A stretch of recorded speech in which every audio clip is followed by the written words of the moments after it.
Welcome to সহজ পাঠ। তোমরা যারা এখনও পর্যন্ত আমাদের ওয়েবসাইট ভিজিট করোনি তারা আমাদের ওয়েবসাইট ভিজিট করতে পারো। WBCS preliminary question paper subject wise, section wise এখানে ভাগ করা আছে। তোমাদের প্রিপারেশনে প্রিভিয়াস ইয়ার স্টাডি করতে অনেকটা হেল্প হবে। আজ আমরা আলোচনা করব হিউম্যান রাইটস ডে রিলেটেড অনেক ইম্পর্টেন্ট পয়েন্টস। বেসিক্যালি হিউম্যান রাইটসকে নিয়ে আলোচনা করব। 2016 WBCS প্রিলিমিনারিতে একটি কোশ্চেন এসেছিল। কোশ্চেনটা ভালো করে দেখো। কোশ্চেনটা খুবই কমন কোশ্চেন, যে ডিসেম্বর মাসের 10 তারিখে 2015-তে হিউম্যান রাইটস ডে সেলিব্রেট করা হয়েছে, কি হচ্ছে থিম। যেহেতু 2016-তে কোশ্চেনটা এসেছে তাই 2015 থিম জানতে চেয়েছে। তো ব্যাপারটা ঠিকই আছে, 2015 থিম 2016-তে জানতে চাওয়া যেতেই পারে। এবার এটা ছাড়াও এরকম টাইপেরও কোশ্চেন হয় যারা তোমরা প্রিভিয়াস ইয়ার মোটামুটি সলভ করো। দেখবে কোশ্চেন হয় যে হিউম্যান রাইটস ডে কবে সেলিব্রেট করা হয়, কোন দিন সেলিব্রেট করা হয়, বা human rights day related human rights কনসেপ্টটা কে এনেছে, সবটা এরকম রিলেটেড আলোচনা হয়। তো আমরা বেসিক আন্ডারস্ট্যান্ডিংয়ের সাথে এই হিউম্যান রাইটস ডে কনসেপ্টটাকে ক্লিয়ার করি, চলো। সো প্রথমত হিউম্যান রাইটস ডে কবে সেলিব্রেট করা হয় এটা আমাদের জেনে রাখতে হবে।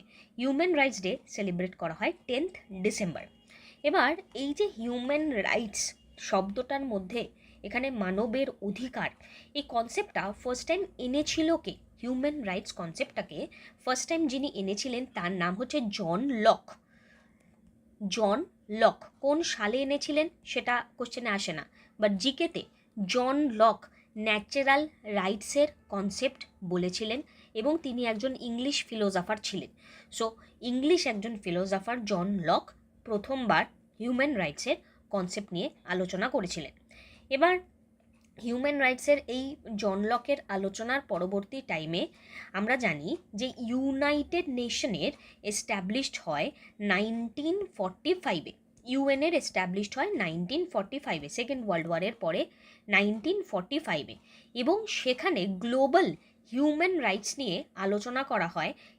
এবং যুদ্ধতে সকলের মধ্যে একটা অস্থিরতা আমরা দেখতে পাই, হিউম্যান রাইটসের প্রোটেকশন থাকে না, পিস মেনটেনেন্স থাকে না। তো সেই কারণে দেখা যায় যে হিউম্যানের রাইটকে সংরক্ষণ করার জন্য একটি অর্গানাইজেশন থাকা দরকার। তো তার পরবর্তী সময়ে এখানে ডিসিশন নেওয়া হয় যে হিউম্যান রাইটসকে এখানে অ্যাডাপ্ট করা হবে।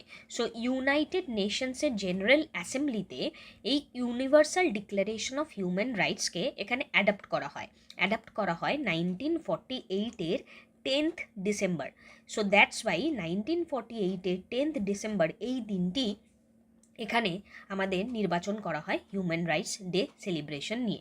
এবার আমাদের যে হিউম্যান রাইটসের এই যে কনসেপ্ট, সেখান থেকে আমাদের তাহলে থিমটাও একটু মনে রাখতে হবে, কারণ এখন হচ্ছে 2025, আজকে হচ্ছে গিয়ে 10 তারিখ, এবং 2025-এর থিম 2024-এর থিম আমাদের মাথায় রাখতে হবে।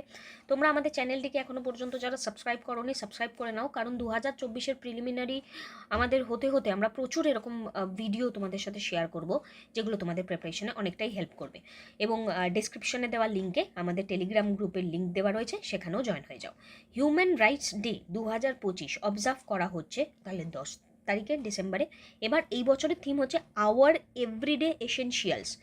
আওয়ার এভরিডে এসেনশিয়ালস, প্রত্যেকটা খুঁটিনাটি এসেনশিয়ালসকে এখানে মাথায় রাখার কথা বলা হচ্ছে হিউম্যান রাইটসের রেসপেক্টে। আর 2024-এর থিম, কারণ দেখো 2025-এর পরীক্ষা, এবার দেখো 2026-এর ডিসেম্বরের আগেই তো পরীক্ষা হয়ে যাবে, তাহলে 2025-এর থিমও আসতে পারে, 24-এর থিমও আসতে পারে। এবার কেউ যদি বলে 2026-এ 24-এর থিম এসেছে, বাবা পরীক্ষাটা তো তুমি 2024-এর দিচ্ছ, যেখানে 2023-এর থিমও তোমাকে জিজ্ঞাসা করতে পারে, তাই না? তো তোমরা সেফ সাইড 2023-এর হিউম্যান রাইটস ডে থিম কি তোমরা আমাকে কমেন্ট সেকশনে জানাতে পারো। আর 2024-এর হিউম্যান রাইটস ডে থিম হচ্ছে আওয়ার রাইট, আওয়ার ফিউচার এবং right now. Our right, our future and right now. So এখান থেকে আমাদের থিম এবং আমাদের জন লক ফার্স্ট কনসেপ্টটা এনেছিল 10th ডিসেম্বর 1948-এ, ইউনাইটেড নেশন জেনারেল অ্যাসেম্বলিতে অ্যাডাপ্ট হয়েছিল। এই কয়েকটা ডেটাকে মাথায় রাখতে হবে।